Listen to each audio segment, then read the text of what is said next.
आज हम इस नए टॉपिक की तरफ बढ़ रहे हैं। तो 2-3 बातों का आपको ध्यान रखना है क्या कि मिक्सचर एंड एलिगेशन अपने आप में सबसे बेहतरीन चैप्टर्स में से एक है। इससे बेहतरीन कोई दूसरा टॉपिक नहीं। कारण क्या है कि पूरे अरिथमेटिक को ये कंप्लीट कर रहा होगा, इस बात में कोई दो राय नहीं। पूरे अरिथमेटिक को कंप्लीट कर रहा होगा ये टॉपिक। ये आपका एवरेज में भी लगेगा, ये आपका प्रॉफिट एंड लॉस में भी लगेगा, सीआई में भी लगेगा, एसआई में भी लगेगा, परसेंटेज में भी लगेगा, हर चैप्टर में अप्लाई होगा।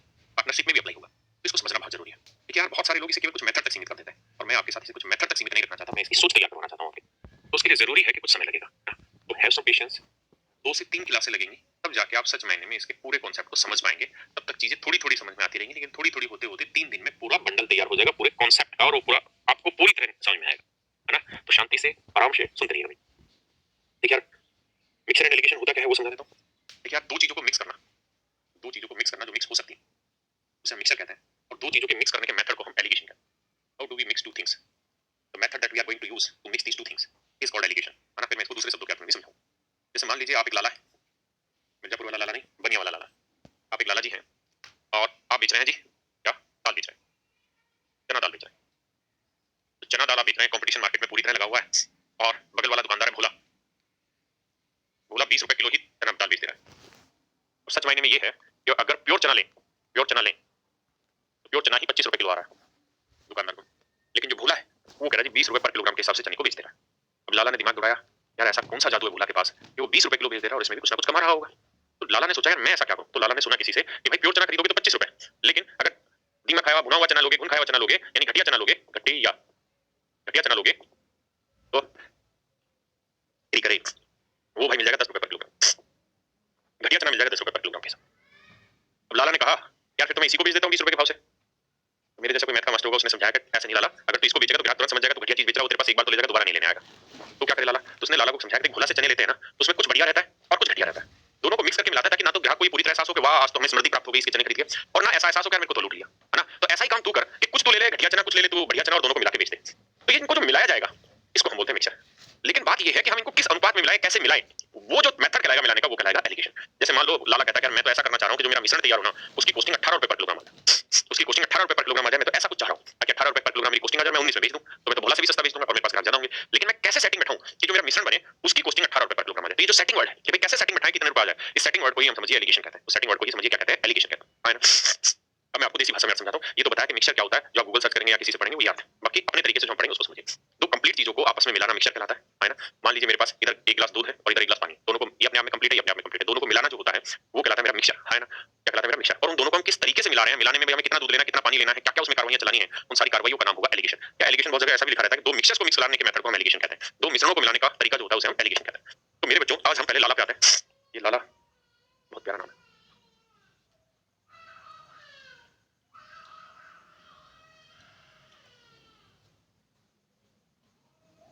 तो भैया लाला की बात चल रही थी, मैंने बताया कि मिक्सचर और एलिगेशन क्या होता है। तो आप में से जो भी भाई अभी तक इस बात को ना समझ पा रहे हो, आप प्यार उसे नफरत करते हैं क्या सर? एक गिलास दूध है और एक गिलास पानी, दोनों को अपने आप में कंप्लीट अपने अपने कंप्यूटर दोनों ने मिलाने दो। है बकवास क्या लिखा है? इतने बड़े बड़े मैसेज लिख रहे हो, इतना पढ़े जा सकते हैं कमेंट में? गुरुजी ऐसा क्या है मिर्जापुर में जो इतना ज्यादा कैरेक्टर यूज कर रहे हो? अच्छा दिल पे लगती है इसलिए यूज। मैं गैंग्स ऑफ वासेपुर दिल पे लगती है यूज कर। हाँ जी, मैं बहुत बच्चों ने सलाह दी, आज से हम देखो देख नहीं पा रहे उसे देखेंगे एक बार, फिर उसके कैरेक्टर यूज करें। हाँ तो कहानी ये है हरिंदन भाई, ये हमें सबसे पहले ये समझना था कि मिक्सचर क्या होता है और एलिगेशन क्या होता है। दो चीजों को मिला देना मिक्सचर कहलाता है, लेकिन जिस प्रोसेस के थ्रू मिला दे रहे हैं उसको हम एलिगेशन कहते हैं, ठीक है जी। अब बात करते हैं जी, राम राम भाई, राम राम नितिन भाई। अब हम बात करते हैं जी इनको कैसे मिलाते हैं, क्या तरीका है मिलाने का। तो 25 और 10 था। तो देखो यार लाला ने एक तो प्योर चना लिया, अब धीरे धीरे बातों को समझना, एक तो प्योर चना लिया और एक इम्प्योर चना लिया। तो भैया जो प्योर चना है वो आता है 25 रुपए पर किलो, और जो इम्प्योर चना है वो आता है 20 रुपए पर किलो। मैंने क्या लिया था 10 रुपए, तो 10 रुपए पर किलो।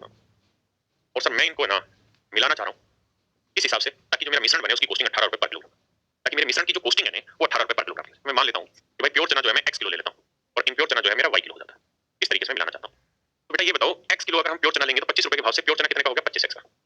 और अगर हम इम्प्योर चना लेंगे तो 10 रुपए के भाव से y किलो कितने का आ गया? 10y का, है ना? प्योर चना x रुपए के भाव से लेंगे तो 25x का आएगा, इम्प्योर चना लेंगे 10 रुपए के भाव से y किलो कितने का आएगा? 10y का। तो कुल मिला के अगर हम x किलो प्योर चना ले लें, y किलो हम इम्प्योर चना ले लें, तो इतनी कॉस्टिंग बैठेगी हमारी। इसी भैया को कोई दिक्कत, इतनी कॉस्टिंग बैठेगी। और सवाल में कह रहा है कि भैया ये जो कॉस्टिंग तुमने बैठाई है ना, बेसिकली ये कॉस्टिंग 18 रुपए पर किलोग्राम के हिसाब से सेट होनी चाहिए। मतलब ये दोनों जो खरीदे, कितनी क्वांटिटी खरीदी आपने? x plus y। कितनी क्वांटिटी खरीदी? x plus y। तो x प्लस y की जो कॉस्टिंग आए वो 18 रुपए पर किलोग्राम है ना? यानी यहाँ पे जो अमाउंट तय होगी उतनी ही अमाउंट x प्लस y को 18 से गुणा करें तब भी आए, तो ये 18 रुपए किलो के हिसाब से सेटिंग बैठी, नहीं तो नहीं। ऐड हटाओ, ऐड कहां से आ गई थी इसमें, है ना? अब जरा ध्यान दो, तो ये कॉस्टिंग और ये कॉस्टिंग सेम होगी, तो 25x जमा 10y, 18x जमा 18y। तो ये इधर लाओगे तो 8 7 15 7x, उधर ले जाओगे तो 8y। तो ये इक्वल है। अब आप अगर गौर से देखें x को यहीं रख लेते हैं, y बटे ले आते हैं, 8 यहीं रख लेते हैं, 7 बटे ले। की वैल्यू 8 है तो y की वैल्यू 7। इसका मतलब अगर हम यहाँ से 8 किलो चीज ले रहे हैं तो यहाँ से हमको फिर 7 किलो चीज, यहाँ से फिर हमको कितने किलो चीज लेनी होगी, 7 किलो चीज। तो ये जो तरीका निकल के आ रहा है, ये जो रिजल्ट निकल के आया कि भाई यहाँ से 8 किलो लेंगे, यहाँ से 7 किलो लेंगे, तो ये किस तरीके से रिजल्ट निकल के आया, इस रिजल्ट के तरीके को हम एलिगेशन कहते हैं। 18 कहाँ से आ गया, 18 मैंने दिया था, 18 मैंने दिया था यार, वो इन दोनों को इस तरह से मिक्स करना चाहता है कि मिश्रण की कॉस्टिंग 18 रुपए पर किलोग्राम आ जाए। ये मैंने सवाल में बोला था आपको। नए बैकग्राउंड में 20 साल के लग रहा है बेटा, मैं हुई 20 का, ये तो मेरा बाल विवाह हो गया इसका मतलब है। यहाँ तक की बात आ रही है भाई समझ में, किसी भैया किसी भाई को कोई दिक्कत है यहाँ तक? नहीं। अब आगे की कहानी समझते हैं कि पेपर में से कैसे करें। तो पेपर में करने का तरीका है ये। अच्छा एक चीज आपने गौर करी होगी कि जो चीज यहाँ x के साथ थी उसने डिनोट किया y को, और जो y के साथ थी उसने डिनोट किया x को। x तो 8 को दे बाद बता गया और y 7 को बता गया। अब यहाँ ऐसा काम कैसे हो गया, डायरेक्ट हम चीजों को कैसे निकालेंगे उस बात को समझिए। देखिए इसमें क्या होगा कि बेसिकली बड़े में से छोटी चीज घटानी है, हमेशा बड़े में से छोटी चीज घटानी है। जैसे 25 में से 18 घटाना है, 25 में से 18 क्या है 7, और 18 में से 10 घटाएंगे। तो ये जो प्रक्रिया है इस प्रक्रिया को हम बोलते हैं एलिगेशन। इस प्रक्रिया को हम बोलते हैं एलिगेशन। क्या, कि बड़े में से छोटा घटाना, बड़े में से छोटा घटाना और क्रॉस वैल्यू लिखनी है, यानी यहाँ का डिफरेंस यहाँ लिखना, यहाँ का डिफरेंस यहाँ लिखना। ऐसा क्यों लिखते हैं हम, ऐसा डिफरेंस बताता हूँ। देखिए मैंने कहा थोड़ा समय लगेगा, थोड़ा वक्त लगेगा एक एक चीज को जानने में, कैसा क्यों होता है, हर क्यों का जवाब मिलेगा, बट आपको संयम बरतना होगा। एक बात बताओ, मैं आपको ये कह रहा हूँ यार, एक सेक्शन है ए, एक सेक्शन है ए सेक्शन में 20 बच्चे स्टूडेंट लेते हो, 20 स्टूडेंट है। एक सेक्शन है बी, इसमें 30 स्टूडेंट है। एक सेक्शन है जिसमें 20 स्टूडेंट है, दूसरे सेक्शन में 30 स्टूडेंट। जो पहले वाला सेक्शन है, जो पहले वाला सेक्शन है, इनके औसत नंबर है 40 मार्क्स पर स्टूडेंट, 40 मार्क्स पर स्टूडेंट, यानी हर बच्चे के औसत 40 नंबर है।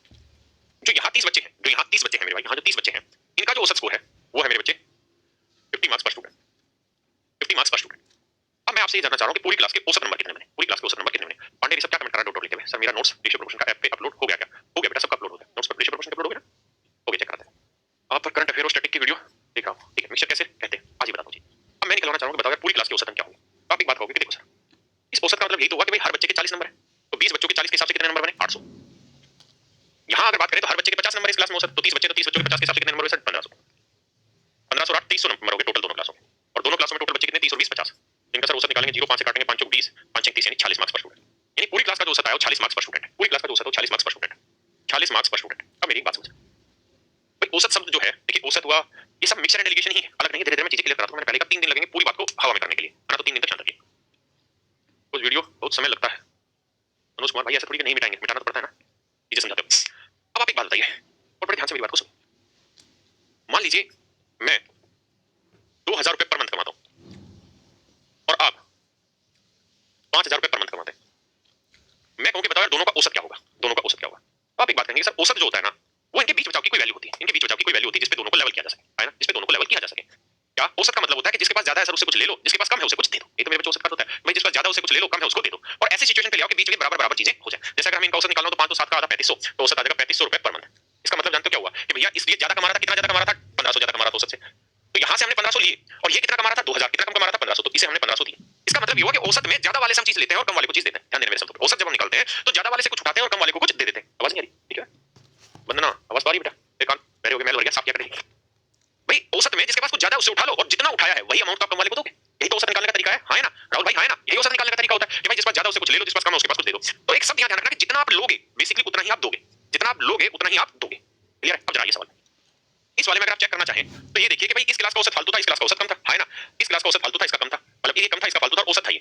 तो ये बताओ पहली क्लास से हमने हर एक बच्चे से कितने नंबर मांग लिए भाई, 50 थे और औसत हमने 40 बना दिया, इसका मतलब हर बच्चे से हमने 4 नंबर मांग लिए। कितने नंबर मांग लिए, 4 नंबर मांग लिए हर बच्चे से। तो हमारे बच्चे कितने थे 30, तो 30 बच्चों से 4 4 के हिसाब से कितने नंबर मांग लिए 120, यानी समझो हमने 120 नंबर इनसे उधार ले लिए, 120 नंबर हमने इनसे उधार ले लिए। और इनको नंबर बांटे कितने बेटा, तो इनके तो 40 थे, तो हर एक बच्चे को 6 6 फालतू देने पड़े तब जाके लेवल पकड़ पाए औसत का। तो अगर हर एक बच्चे को 6 6 नंबर फालतू बांटे तो 20 बच्चों को कितने नंबर फालतू बांटे, तो 20 तेरी तो हर एक तो हर एक तो हर एक बच्चे को 6 6 नंबर फालतू बांट रहे थे, तो 20 बच्चों को बढ़ गए 120। मेरे देखो औसत था 40, ध्यान देना, फिर से समझाता हूं।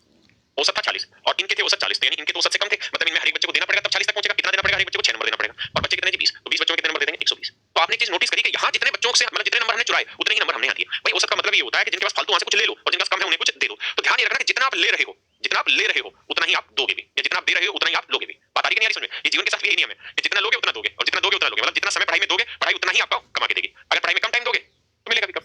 हाँ जी, फिर से समझाता हूँ कि भैया जितना आप यहाँ दोगे उतना ही यहाँ पे लोगे, यहाँ पे अगर आपने लिया है तो उतना ही आपने यहाँ से दिया होगा। मेरी बात समझ पाए? एक बात घबराना नहीं, थोड़ा समय लगता है, हर एक को समय लगता है। अब हमसे पूछा था कि बताओ भाई यहाँ से किस अनुपात में चीजें मिलाई हैं, तो हमने मान ली कि यार क्या कि यार यहाँ से हम x किलो चीज ले लेते हैं, यहाँ से हमने x किलो चीज ले ली और यहाँ से हमने y किलो चीज ले ली। और हम मिला के इनको मिश्रण तैयार करना चाह रहे हैं 18 रुपए पर किलोग्राम। तो मिश्रण तो एक बीच बचाव का सा रास्ता है जहां पे सारी चीजें बैलेंस करी जा सके, ज्यादा वाले से ले लो, कम वाले को कुछ दे दो, ये है मिश्रण। तो बेटा ये बताओ, अगर 10 से 18 हो गया तो इसका मतलब हमने यहाँ बड़े वाले से लिया होगा, कितना लिया होगा भाई, तो 25 रुपए पर किलोग्राम से 18 रुपए पर किलोग्राम औसत ला दिया, तो हर एक किलो से यहाँ से कितनी अमाउंट ली होगी, 7 किलो ना 7 रुपए लिया होगा, और x किलो में कितना अमाउंट लिया होगा, 7x, यानी यहाँ से हमने 7x रुपए ले लिए, और यहाँ हर एक को हमने कितना दिया होगा, 8 रुपए पर किलोग्राम, यानी हर किलो पे 8 रुपए दिए होंगे, तो y किलो पे कितना दे दिया, 8y। तो मेरे बच्चों मैं आपको यही कहना चाह रहा हूँ कि जितना आपने यहाँ से लिया उतना ही आपने यहाँ दिया, तो लिया और दिया दोनों वैल्यूज बराबर होंगी, इसलिए यहाँ से जब रेशियो निकालोगे तो आएगा 8/7। तो होगा क्या, ध्यान देना शब्दों का, होगा क्या कि जो यहाँ x के साथ वाली वैल्यू थी वो बेसिकली y को रिप्रेजेंट करी, और जो y के साथ वाली वैल्यू थी उसने x को रिप्रेजेंट किया, तो रेशियो आया था 8:7, जो मैंने आपको यहाँ समझाया था कि रेशियो आया था 8:7, है ना इस वाले सवाल में। अब बात को ध्यान से समझो, ये रेशियो 8:7 आया, इसका मतलब ये था कि यार, मतलब ये था मेरे भाई, रेशियो 8:7 आया कि यार यहाँ का जो डिफरेंस था, यहाँ का जो डिफरेंस था वो तो इसकी क्वांटिटी को रिप्रेजेंट कर गया, और यहाँ वाला जो डिफरेंस था, यहाँ का डिफरेंस कितना था 7, वो इस क्वांटिटी को रिप्रेजेंट कर गया। और यही मैंने समझाया था कि हमेशा इसमें क्या होगा कि इनका डिफरेंस इधर आएगा और इनका डिफरेंस इधर आएगा। ऐसा कारण क्यों है, क्योंकि ये डिफरेंस 7x था और ये डिफरेंस 8y था, तो जो y के साथ लिखा हुआ था वो x को हो गया, जो x के साथ लिखा था वो y को, क्योंकि मल्टीप्लिकेशन का रूल है कि x y बटे आया, तो ये रेशियो आया 8y से कंपैरिजन का, तो x 8 को रिप्रेजेंट कर गया तो y 7 को रिप्रेजेंट कर गया। तो मिक्सर एंड एलिगेशन में यहाँ का डिफरेंस यहाँ क्यों आता है और यहाँ का डिफरेंस यहाँ क्यों आता है, अब मेरे हिसाब से शायद आप मेरी बात समझ पाए, है ना। आप 30 सेकंड के लिए इस बात को खुद से समझो, फिर आगे बढ़ेंगे, क्योंकि इस चैप्टर में हमने कत्ती रत्ती भर भी जल्दी नहीं करनी, वरना इतिहास माफ नहीं करेगा मुझे।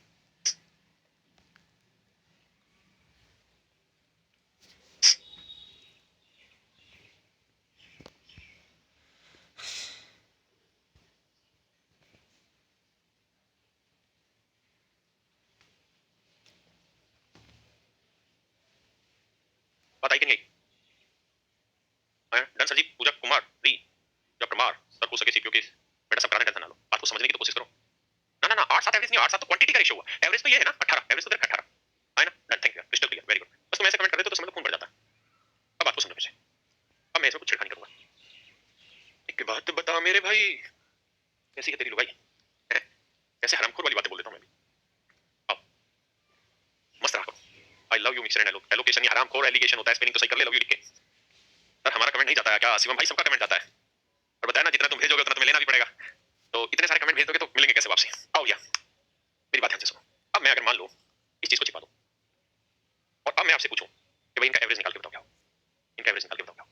अगर यहाँ से 25 रुपए पर किलोग्राम है, यहाँ से 10 रुपए पर किलोग्राम है, और यहाँ इनका यहाँ से अगर हमने 8 यूनिट क्वांटिटी ली है तो यहाँ से 7 यूनिट क्वांटिटी ली है, इनका रेशियो है, तो बताओ मिश्रण का प्राइस क्या होगा। तो आप एक बात बताएंगे कि देखो सर ये 8 जो डिफरेंस है ना, ये बेसिकली कहीं और का नहीं है, यहाँ का है, यानी सर ये 8 जो है ना डिफरेंस, ये यहाँ से यहाँ तक का डिफरेंस है सर 8, और ये 7 जो यहाँ डिफरेंस रखा है ना, ये बेसिकली यहाँ से यहाँ तक का है। और मिश्रण जो होता है ना, या जो एवरेज होता है वो दोनों के बीच का होता है, यानी 10 से बड़ा होगा और 25 से छोटा होगा, तो ये छोटा होगा तो 25 से 7 छोटा करोगे तो कितना आएगा 18 रुपए, और 10 से 8 बड़ा करोगे तो भी कितना आएगा 18, है ना। मैं फिर से अपनी बात दोहराता हूँ कि अगर आपको इसकी जरूरत पड़ती है निकालने की, तो आप ये देखिए अगर ये अनुपात 8:7 है, अगर ये अनुपात 8:7 है तो आप ऐसे देख लीजिएगा कि ये डिफरेंस 8 होगा तो ये डिफरेंस 7 होगा, है ना, ये डिफरेंस 8 होगा तो ये डिफरेंस 7 होगा, ठीक है, ये डिफरेंस 8 तो ये 7, तो यानी 25 में से 7 घटा के ये वैल्यू आ जाएगी, 10 में से 8 घटा के वैल्यू आ जाएगी, क्यों, क्योंकि मिश्रण जो है वो छोटे वाले से बड़ा होगा, बड़े वाले से छोटा होगा। यहाँ तक की बात है समझ में, बोलो दो ना भाई, पक्का है कच्चा, पक्का बात आ रही समझ, सीरियस निकल सकता है इससे, अबे सीरियस हरामखोर हवाबाजी, सीरियस तो हम हवा में निकाल देंगे। अब आ जरा इसी सवाल पे आते हैं, तो मैं आपको सवाल में क्या कह रहा हूँ, ध्यान मैं कह रहा हूँ ये 40 पूछ रहा हूँ। अब मैंने कहा भाई एक क्लास है ए, इसमें थे 20 बच्चे, 20 स्टूडेंट, और एक क्लास थी बी, इसमें थे 20 बच्चे। बड़े ध्यान से समझना, 3 दिन लगेंगे पूरी तरह क्लियर करने के लिए। अब मैं आपसे पूछ रहा हूँ बताइए मिश्रण कितने नंबर का बना, मिश्रण कितने नंबर का बना, मिश्रण कितने नंबर का बना, ये आपको निकालना है। एक तो तरीका ये है कि भाई हर बच्चे के 40 नंबर तो 20 बच्चों के 800 नंबर हो गए, यहाँ हर बच्चे के 50 नंबर तो 30 बच्चों के 1500 नंबर हो गए, तो 1500 टोटल बच्चे 20 और 30 50 भाग दे देंगे तो उत्तर आता है 46, तो ये औसत आ गया 40 मार्क्स पर स्टूडेंट। एक तो तरीका था ये। दूसरा क्या तरीका है, दूसरा तरीका ये है समझने के लिए देखना कि भाई औसत जो होगा ना वो इन दोनों के बीच में होगा, यानी औसत हर हाल में 40 मार्क्स पर स्टूडेंट और 50 मार्क्स पर स्टूडेंट के बीच में होगा, यानी इनके कहीं बीच में ही एवरेज आना है, इनके बीच में ही एवरेज आना है। मेरी बात ये मानते हैं कि नहीं मानते, है ना, यानी ऐसा नहीं होगा कि 40 से नीचे औसत चला जाए, ऐसा नहीं होगा कि 50 से ऊपर औसत चला जाए, इन दोनों के बीच में ही कहीं ना कहीं एवरेज आना, ये बात आप समझते हैं। अगर आप ये बात समझते हैं तो आपने ये देखा कि नंबर ऑफ स्टूडेंट्स का जो रेशियो है वो आ रहा है जी 2:3। इसका मतलब ये बना कि यहाँ पे अगर 2 बच्चे हैं, यहाँ पे अगर 2 स्टूडेंट है, तो यहाँ पे स्टूडेंट है, यहाँ पे स्टूडेंट है, मेरी बात समझ पा रहे हैं। और मैंने आपको ये भी बताया था कि यहाँ से यहाँ का जो डिफरेंस है, यानी 50 से एवरेज का जो डिफरेंस होगा वो यहाँ आता है, और इससे इसका जो डिफरेंस होगा वो यहाँ आता है। पिछले सवाल में ये तो बताया था बेटा कि यहाँ से यहाँ का जो डिफरेंस है वो इधर आता है और यहाँ से यहाँ का जो डिफरेंस है वो इधर। क्लियर है, अब बात को फिर से समझिए, यानी ये जो डिफरेंस होगा यहाँ से यहाँ तक का जो डिफरेंस होगा ये 2 यूनिट रिप्रेजेंट कर रहा होगा, और यहाँ से यहाँ तक का जो डिफरेंस होगा ये 3 यूनिट।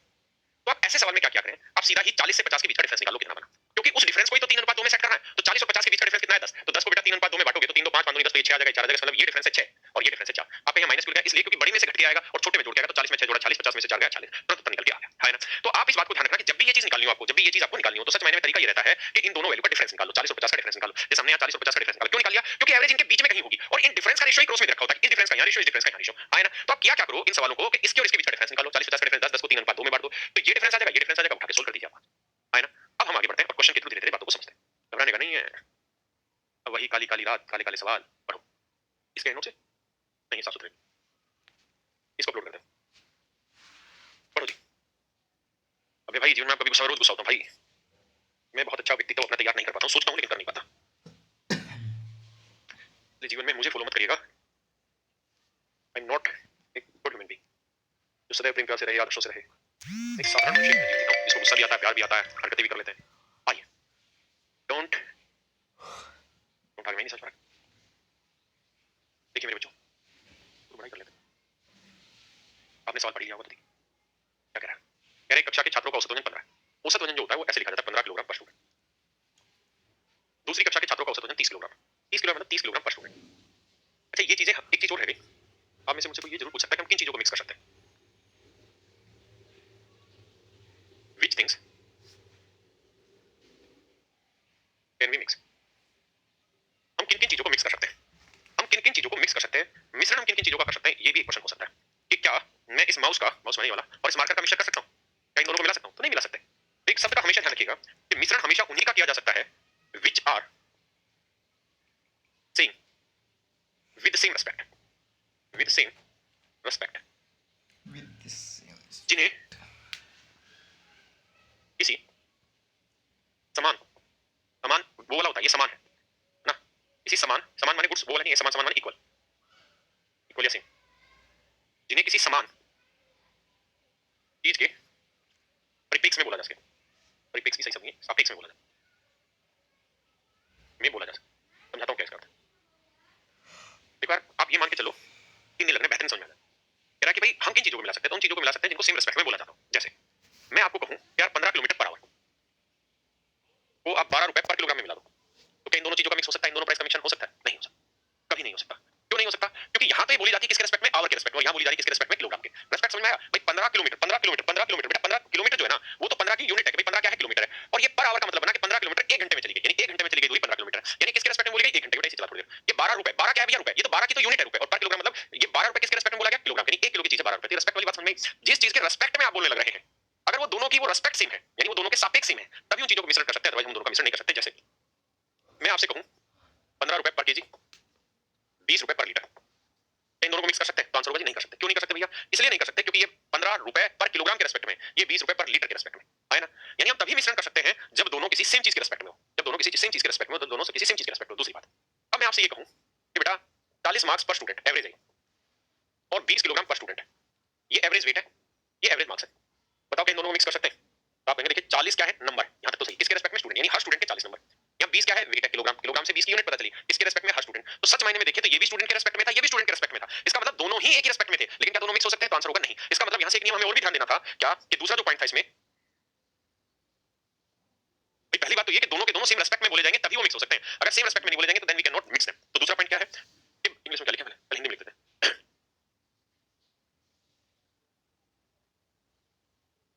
जब सभी की यूनिट, इकाई भी समान, when the unit of everything should be same। मेरी इंग्लिश कमजोर है, थोड़ा सा अगर गलत लिखा हो तो हिंदी में अर्थ निकालना, मैं समझा रहा हूं, उस पर ध्यान देना कि जब हम उन दोनों की यूनिट अगर सेम हो, मतलब दो या दो से जितनी ज्यादा चीजें मिला रहे हैं, अगर उनकी यूनिट सेम है तो ही हम मिला सकते हैं। मतलब पहली कंडीशन तो कि दोनों को सेम रेस्पेक्ट में बोला जाना जरूरी है, दूसरा दोनों की यूनिट भी सेम होनी चाहिए। जैसे यहाँ रुपए थी, यहाँ रुपए थी, इसका मतलब दोनों को मिला सकते हैं। लेकिन भाई दोनों की यूनिट सेम थी ना, 15 रुपए, यहाँ 20 रुपए, यूनिट तो सेम थी, लेकिन गड़बड़ क्या थी, यहाँ किलोग्राम के रेस्पेक्ट में था, यहाँ लीटर के रेस्पेक्ट में, इसलिए इसको मिक्स नहीं कर पाए। यानी मिक्स करने के लिए जरूरी है कि यूनिट भी सेम हो और रेस्पेक्ट भी सेम हो। यहाँ रेस्पेक्ट तो सेम थी लेकिन यूनिट अलग थी, यहाँ 40 मार्क्स थे, यहाँ 20 किलोग्राम है, तो यूनिट सेम नहीं है, इस वजह से इसको मिक्स नहीं कर पाते। तो यानी किन्हीं भी दो चीजों को या ज्यादा चीजों को मिक्स करना है तो उसके लिए दो चीजें अति आवश्यक है। पहली, उनको एक ही रेस्पेक्ट के, यानी किसी एक ही चीज के समान चीज के सापेक्ष में बोला जाता हो। दूसरा, जब उनकी यूनिट भी सेम, तो ऐसे को हम बोलते हैं मिश्रण। ऐसी चीजों को मिला सकते हैं, बाकी को हम नहीं मिला सकते। एक बात और, क्या हम इन्हें मिलाते हैं तो रेशियो किसका आएगा? जैसे यहाँ पे था, ये वाला सवाल था, तो सर हम ये कैसे जाने कि हमने इनको मिलाया और इनका औसत आया 40 मार्क्स पर स्टूडेंट, ये रेशियो 2:3 स्टूडेंट का ही आया या नंबर का आया, क्या कहानी, हम कैसे जान ले कि किसका रेशियो आया? तो मेरे बच्चों हमेशा ध्यान रखना, ये रेशियो उसी का आता है जिसके रेस्पेक्ट में आप चीजें बोलते हैं। अगर आपने स्टूडेंट के रेस्पेक्ट में बोला तो रेशियो भी स्टूडेंट का ही आएगा, क्योंकि आपने इसे स्टूडेंट से मल्टीप्लाई किया होगा तभी टोटल मार्क्स बने होंगे। यानी जिस चीज के सापेक्ष में आप किसी चीज को बोल रहे हैं, अनुपात भी उसी का निकल के आता है। 50 मार्क्स पर स्टूडेंट, इसके सापेक्ष में बोला जा रहा है स्टूडेंट, तो जिसके रेस्पेक्ट में बोल रहे हो, जिस चीज के रेस्पेक्ट में आप बोल रहे हो, उसी के अनुपात में हमेशा रेशियो निकल के आता है। समझ में? नहीं, इसमें हम दो ही चीजों को नहीं 200 चीजों को मिक्स करेंगे। क्या घबरा रहे हो? बैलेंसिंग हो गया, बताया ना 3 दिन में सारी चीजें क्लियर हो जाएंगी, 3 चीजों का भी मिश्रण सिखाऊंगा, क्यों परेशान होते हो? लेकिन आप ये तो मानिए कि धीरे-धीरे ही शुरुआत होगी। पहले एक को सीखेंगे, फिर पहले दो को सीखेंगे, फिर 3 को, फिर 4 कैसे बढ़ेंगे? पीपल पाल, थैंक यू बेटा। रेशियो तो सिंपलीफाइड टर्म को कहते हैं, रेशियो फ्रैक्शन सिंपलीफाइड टर्म होती है बेटा, कोई टेंशन नहीं, धीरे-धीरे सवाल के थ्रू मैं कॉन्सेप्ट सिखाता चला जाऊंगा। आइए, तो कहता है जी एक कक्षा के छात्रों को औसत वजन 15 किलोग्राम है, या लिखना होगा 15 किलोग्राम पर स्टूडेंट। दूसरी कक्षा के छात्रों को औसत वजन 30 किलोग्राम पर स्टूडेंट है। यदि दोनों कक्षा के छात्रों को औसत वजन 25 किलोग्राम पर स्टूडेंट है, ये है जी 25 किलोग्राम पर स्टूडेंट, तो कह रहा है छात्रों की संख्या का अनुपात बताइए। तो हमें हमें आपको मिलकर ये देखना है कि सबसे पहले यूनिट सेम है जी, रिस्पेक्ट सेम है जी, सेम है, हम मिश्रण करते हैं। तो बड़े में से छोटा घटाएंगे, 30 में से 25 घटाए 5, वो यहाँ आता है, और 25 में से 15 घटाएंगे 10, वो यहाँ आएगा। दूसरी बात, ये ध्यान रखना, ये रेशियो किस चीज का है, जिसके रिस्पेक्ट में बात हो रही है। स्टूडेंट के रिस्पेक्ट में बात हो रही है, तो अनुपात आ रहा है कि स्टूडेंट का रेशियो है 1:2, 1:2 स्टूडेंट का रेशियो है, 1:2 मेरे बच्चों स्टूडेंट का रेशियो है ना। करो जी।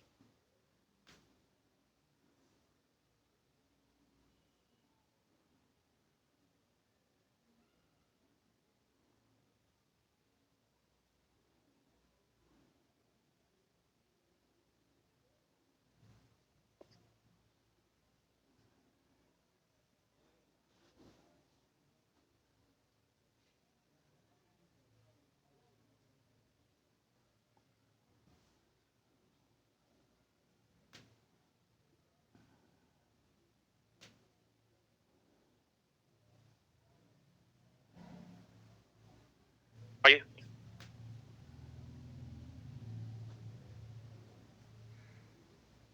राजी, the average weight of girls is 15, average weight of boys is 30, the average weight of boys and girl both is 25 with the number of boys are 12। देखिए कहता है लड़कियों का जो औसत वजन है वो 15 किलोग्राम पर स्टूडेंट है। धीरे धीरे पैटर्न को समझना।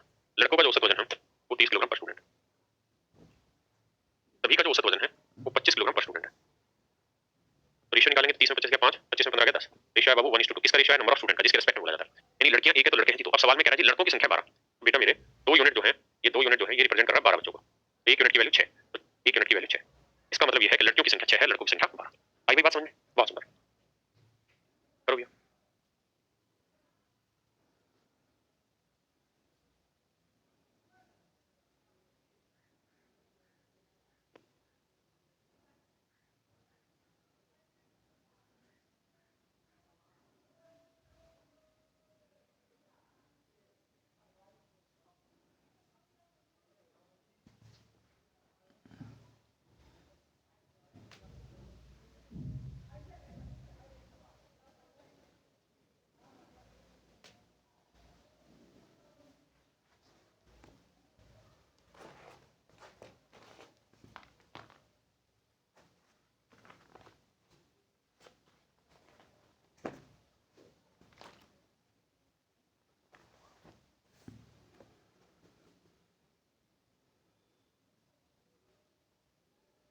देखिए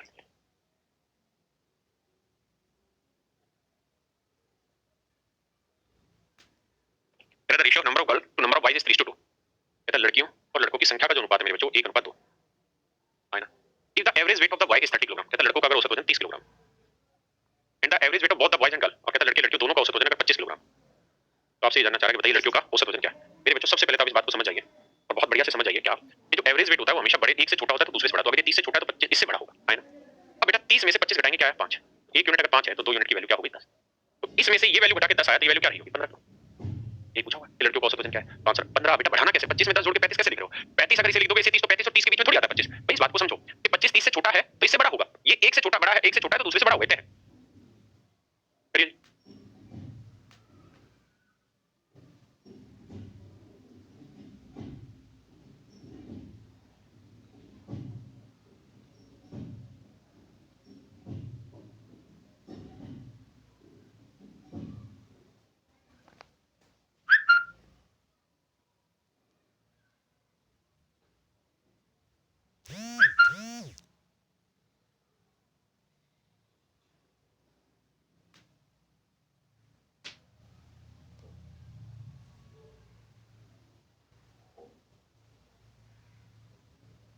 कहता जी कक्षा के,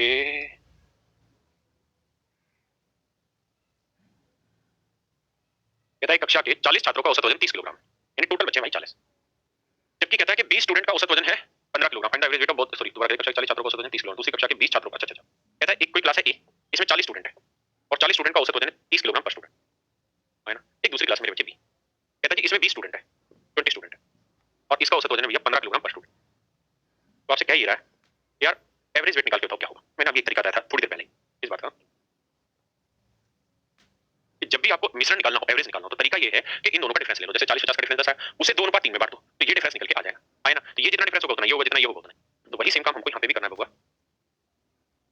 देखिए जरा, यहाँ बेटा 30 और 15 का डिफरेंस कितना है, तो आप कहेंगे 30 और 15 का डिफरेंस तो 15 और यहाँ इनका रेशियो लेंगे तो ये आएगा 2:1। तो 15 को मेरे प्यारे प्यारे बच्चों 2:1 में बांट दो, तो 2 और 1 3, 3 यूनिट 15, 1 यूनिट 5, 5 दूनी 10, 5, तो ये वैल्यू है 10 और ये वैल्यू है 5, है ना? तो 30 में से ये वैल्यू घट के 5 आएगी और इसमें से 15 घट के 10 आएगी। आप कह सकते हैं सही इसलिए क्योंकि जो औसत होगा ना बेटा वो 30 से छोटा होगा, 15 से बड़ा होगा, है ना? तो ये 5 ये वाला डिफरेंस है और ये 10 ये वाला डिफरेंस है। तो 15 में 10 जोड़ के 25 लिख लो या 30 में से 5 घटा के 25 लिख लो, दोनों ही तरीके से आंसर सेम है। बता रही है कुमार मीना भाई लगातार कमेंट एक ही आंसर मत कर, एक बार आंसर दिया कर, बताइए जी।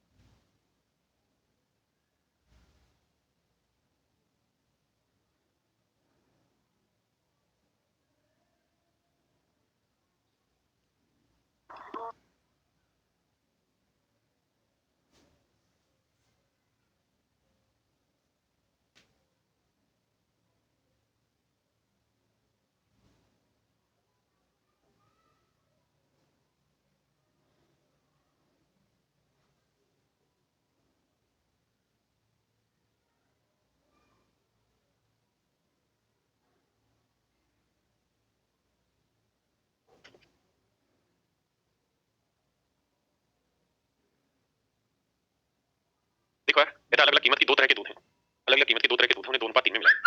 पहली टाइप को ही मान लेते, दूसरी टाइप को भी मान लेते, कहते हैं 2:3 के अनुपात में मिलाया। कहता है जी इसकी कीमत 10 रुपए लीटर, दूसरे वाले की कीमत 15 रुपए लीटर। तो कह रहा भैया मिश्रण की कीमत बताइए क्या होगी। तो तरीका मैं बताएं बाबू तुमको अनेकों बार। क्या तरीका है कि 10 और 15 का डिफरेंस ले लो। 10 और 15 का डिफरेंस क्या है भैया 5। अगर 10 और 15 का डिफरेंस 5 है तो 5 को 2 अनुपात 3 में बांट दो। 2 अनुपात 3 में बांटेंगे 2 और 3 ही आएगा क्योंकि 2 3 5 होता है। इसका मतलब ये वैल्यू 2 ही आ रही है, ये वैल्यू 3 ही आ रही है ना? तो 15 में से ये अब देखो 10 और 15 में ये बड़ा है तो बड़े में से ये चीज घटा के 2 आना तो क्या होगा 13 बस आंसर। यानी मिश्रण की जो कीमत है 13 रुपए पर किलो। इसमें से 10 घटाएंगे तो 3 आ जाएगा, है ना? करिए।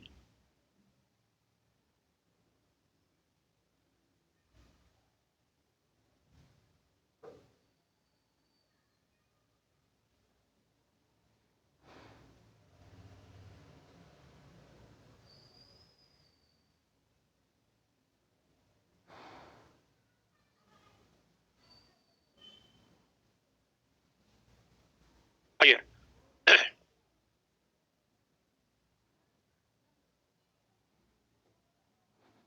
यदि 5 kilogram of superior quality of rice is mixed with 25 kilogram of inferior quality, superior और इंफीरियर। तो कहता है 5 kilogram of superior quality of rice is mixed with 25 kilogram of inferior. 5 kilo superior quality ले लो जी और 25 किलो ले लो भैया inferior quality. कहता है दोनों को मिक्स कर दो। The price of superior quality and inferior quality is 18 and 12। कहता है जी इसकी कीमत 18 रुपए पर किलोग्राम है, इसकी कीमत 12 रुपए पर किलोग्राम। कहता है एवरेज प्राइस पर किलोग्राम ऑफ द मिक्सचर, तो मिश्रण का औसत प्राइस बताइए क्या होगा। तो मेरे बच्चों सबसे पहला काम क्या करिए, अब इनका रेशियो लीजिए 1:5। अब क्या करना है 18 और 12 का डिफरेंस ले। 18 और 12 का डिफरेंस क्या है 6। तो 6 को 1 अनुपात 5 में बांट दो। तो 1 और 5 6 यही बनना है, ये वैल्यू 1 आएगी 5, यानी ये वैल्यू 1 आएगी और ये वैल्यू 5 है। अब ये देखिए बड़ा कौन है इन दोनों में से, ये बड़े में से छोटा घटेगा कितना 5। तो 18 में से क्या घटा के 5 है 13। ये 12 इसमें से 12 घटा के 1 13 आ गया। कीमत आ गई 13 रुपए पर किलोग्राम। बताइए कि नहीं समझ में भाई, बताइए।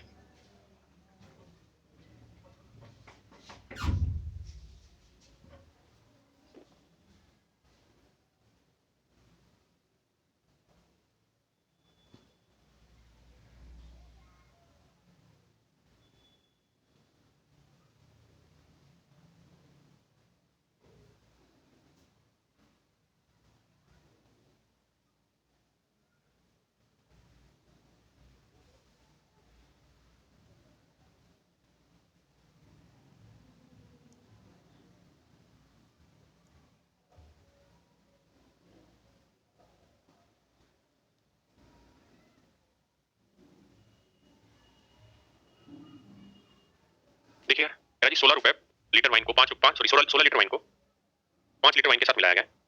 इस तरह के वाइन की कीमत 12 रुपए लीटर है और सॉरी 5 लीटर पानी, ये भैया वाटर है और ये पानी, सॉरी वाटर और वाइन, ये वाइन। वाइन की कीमत है 12 रुपए लीटर, पानी थोड़ा महंगा है उसकी कीमत है 33 रुपए लीटर। ठीक है भैया, तो बताना मिश्रण क्या प्राइस क्या होगा, ये हमारा सवाल है। तो बाबू मेरे तरीका ये होगा कि सबसे पहले तो आप इसका रेशियो ले लो, तो 16 अनुपात 5 ही आएगा। अब क्या करो 12 और 33 के बीच का डिफरेंस, तो 12 और 33 के बीच का डिफरेंस 21, तो 21 को 16 अनुपात 5 में बांट दो। तो 16 5 21, तो ये वैल्यू 16 आ गई, ये वैल्यू 5 आ गई। तो 33 में से ये चीज घटा के 16 और इसमें से 12 घटा के 5, तो ये वैल्यू आएगी 17। करिए।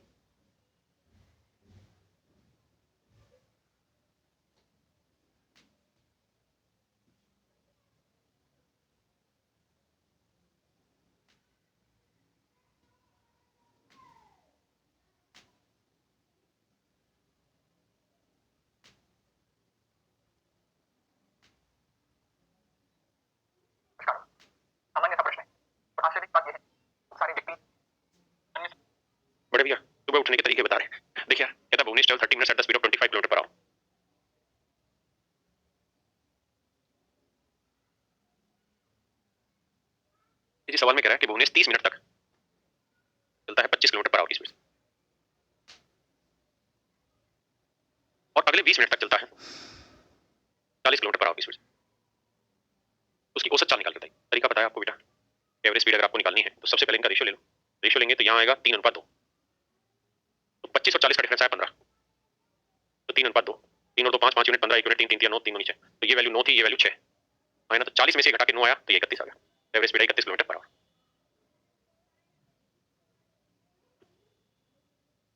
इसको छोड़ो, इस पे आ जाओ क्वेश्चन नंबर 10 पे।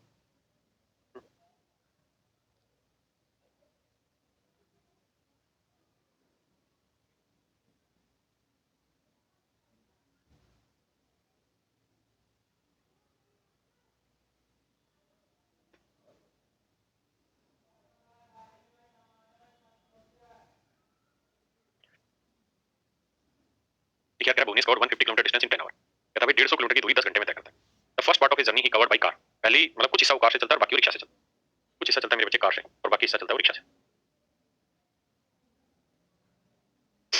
The speed of car and rickshaw is 20 kilometre 12 kilometre per our. Car की स्पीड 20 किलोमीटर पर आवर और 12 kilometre per our. The ratio of distance covered by car and the rickshaw respectively. तो car और rickshaw ने कितनी कितनी दूरी चली आपको बतानी है। ठीक है मेरे बच्चे, बहुत अच्छा सवाल है, बहुत गहरा सवाल। देखो यार, यहाँ है 20 किलोमीटर दूरी पर घंटे में, है ना, यहाँ है 12 किलोमीटर दूरी पर घंटे में। इसका मतलब यहाँ जो भी डिस्टेंस दे रखी है वो घंटे के रेस्पेक्ट में दे रखी है, और कह रहा है कि दोनों ने मिलके, यानी दोनों का जो मिक्सचर है, दोनों का जो मिक्सचर है, दोनों का जो मिक्सचर है, कह रहा है ये 150 किलोमीटर है और 150 किलोमीटर की दूरी दोनों ने मिलकर 10 घंटे में तय की है। इसका मतलब दोनों का जो एवरेज स्पीड बनी, जो दोनों की मिश्रण चाल बनी, वो बनी 15 किलोमीटर पर आवर। ये चाल मेरे बच्चों 15 किलोमीटर पर आवर, है ना। तो रेशियो निकालेंगे, 20 से 15 गया 5 और 15 में 12 गया 3। अब बात आती है रेशियो किस चीज का है। तो मेरे बच्चों ये रेशियो है टाइम का, ये रेशियो है टाइम का, समय का। क्यों आया? क्योंकि यहाँ डिस्टेंस टाइम के रेस्पेक्ट में, यहाँ डिस्टेंस टाइम के रेस्पेक्ट में। क्लियर है जी? इसी भैया कोई दिक्कत है नहीं? अब एक बार इतनी बात को समझ लीजिए फिर आगे बढ़ते हैं।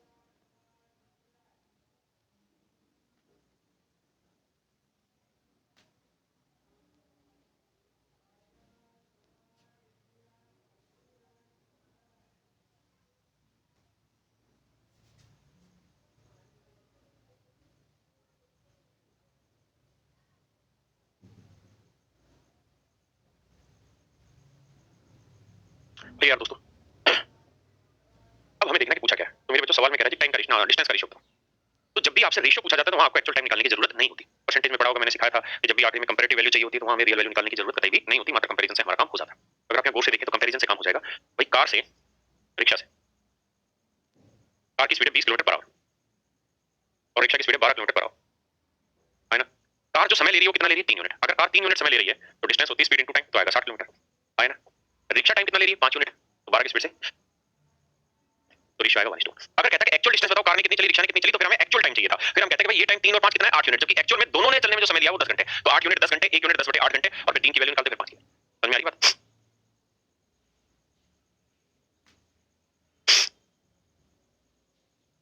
अच्छा, एक तरीका से और भी निकाल सकते थे। बहुत बार क्या होता है कि हम इसको डिवाइड करके ना भी निकाले तो कंप्लीट पे भी ले सकते थे। कैसे? जो कुत्ते बिल्ली वाला एक मेथड होगा, आपको याद होगा, जो मैंने आपको परसेंटेज में पढ़ाया था कि कुत्ता इतने बिस्किट खाता है, बिल्ली इतने बिस्किट खाती है, वो वाला। उससे भी सवाल को कर सकते हैं, सीख लीजिए कैसे। यार भाई 10 किलोमीटर ना 10 घंटे डिस्टेंस चली, कार की speed 12 kilometre per hour, no no no no, car की स्पीड थी 20 किलोमीटर पर आवर और रिक्शा की स्पीड 12 किलोमीटर पर आवर। तो मान लो यार, अगर वो 10 के 10 घंटे, मान लो मेरे बच्चों, अगर वो 10 के 10 घंटे कार से चला होता तो 20 गुना 10 कितनी डिस्टेंस चलेता? 200 किलोमीटर। और अगर मान लो बेटा वो 10 के 10 घंटे रिक्शा से चला होता, मान लो 10 के 10 घंटे रिक्शा से चला होता तो डिस्टेंस होती 120। मान लीजिए अगर वो 10 के 10 घंटे रिक्शा से चला होता तो 120 किलोमीटर दूरी चलते, और 10 के 10 घंटे अगर कार से चला होता तो 200 किलोमीटर दूरी चलता। लेकिन एक्चुअल में दोनों से मिलकर उसने दूरी चली है 150 किलोमीटर। तो 200 में से 150 गया 50 और 150 में 120 गया 30।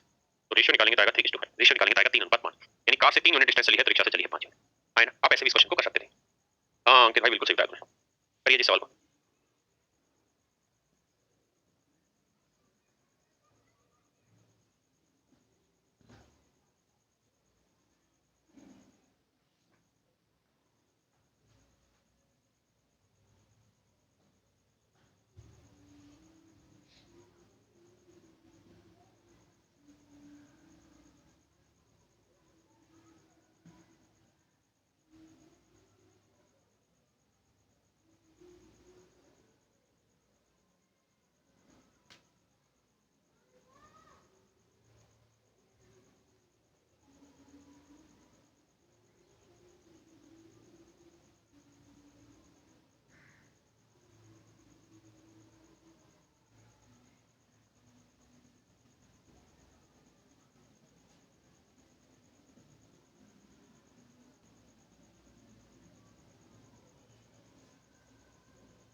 कि sum amount out of rupees 6000 was lent out at 10% per annum. कहता है कुछ धन तो 10% दर पर उधार दिया गया। बहुत सारे बच्चों को ये समझ नहीं आएगा कि रेट किसके रिस्पेक्ट में बोली जाती है। तो पहले तो आज इस बात को आप समझ लें कि रेट किसके रिस्पेक्ट में बोली जाती है। तो मेरे प्यारे बच्चों, रेट जो होती है जिसे हम दर कहते हैं, पूल जैसे मैंने लिखा 10% पर एनम, 10% पर एनम ऐसे लिखते हैं, 10% हम लिख देते हैं। इसका मतलब क्या होता है? इसका मतलब होता है कि भाई 100 रुपए पे, परसेंटेज का मतलब है 100 रुपए, कि 100 रुपए पे एक साल का ब्याज 10 है। 100 रुपए पे एक साल का ब्याज है 10, यानी ये 10 रुपए जो एक साल का ब्याज है किसके रिस्पेक्ट में? 100 रुपए की। यानी रेट हमेशा मेरे बच्चों ध्यान देना, क्या जो दर होती है वो हमेशा ही प्रिंसिपल के सापेक्ष में बोली जाती है। प्रिंसिपल के सापेक्ष में बोली जाती है। दर हमेशा ही प्रिंसिपल के सापेक्ष में बोली जाती है, इस बात का ध्यान रखिए, है ना। दर हमेशा ही मेरे बच्चों प्रिंसिपल के सापेक्ष में बोली जाती है, ठीक है। प्रति 100 मतलब प्रति 100 पे ब्याज है 10, यानी हर 100 रुपए पे, हर 100 रुपए प्रिंसिपल पे ब्याज है 10। इस बात का ध्यान दीजिए। अब सवाल भाई, तो कह रहा जी पहले दो हिस्सों में बांटा गया। पहले वाले हिस्से पे रेट है 10%, पहले वाले हिस्से पे रेट है 10%, दूसरे वाले हिस्से पे रेट है बाबू 20%, और कुल मिला के कहता है 6000 रुपए पे 4 साल में 3400 रुपए ब्याज है। तो हमें मिश्रण की रेट निकालनी होगी। तो भाई 6000 रुपए प्रिंसिपल है, रेट आर है, टाइम है 4 साल, इतना साधारण ब्याज बनाओ, ये साधारण ब्याज है जी 3400 रुपए के बराबर। तो कैसे कैलकुलेट करें?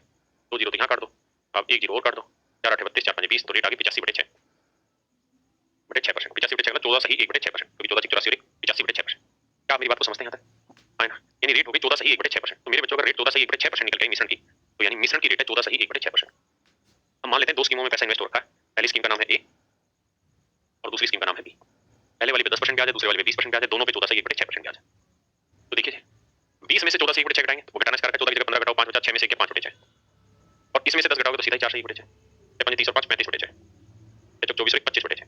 मेरे बच्चे रेशियो निकालेंगे, 6 से 6 घटा 5 7 35, 5 5 25, तो रेशियो है 7:5 का। बात आता है 7:5 किस चीज का रेशियो है? तो मेरे बच्चों इस बात का ध्यान रखिए कि रेट जो होती है वो हमेशा बोली जाती है प्रिंसिपल के रिस्पेक्ट में। तो जिसके रिस्पेक्ट में बोलोगे रेशियो भी उसी का निकल के आएगा। इसका मतलब यहाँ जो अनुपात निकल के आएगा ना वो भी प्रिंसिपल का आएगा। तो 7 और 5 12, यानी पहले पे 7 यूनिट इन्वेस्ट तो दूसरे पे 5, तो 7 और 5 12 यूनिट टोटल धन है, और टोटल धन एक्चुअल में 6000। 1 यूनिट की वैल्यू आएगी 12 5 60 500 रुपए, 1 यूनिट की वैल्यू 500 रुपए, तो 5 यूनिट की वैल्यू 2500 रुपए, है ना। और 7 यूनिट की वैल्यू 7 5 3500 रुपए।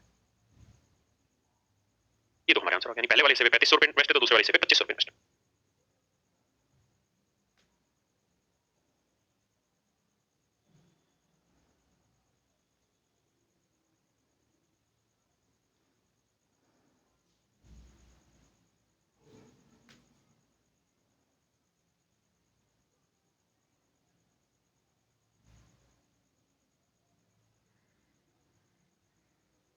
अब इसी को अगर दूसरे तरीके से करें,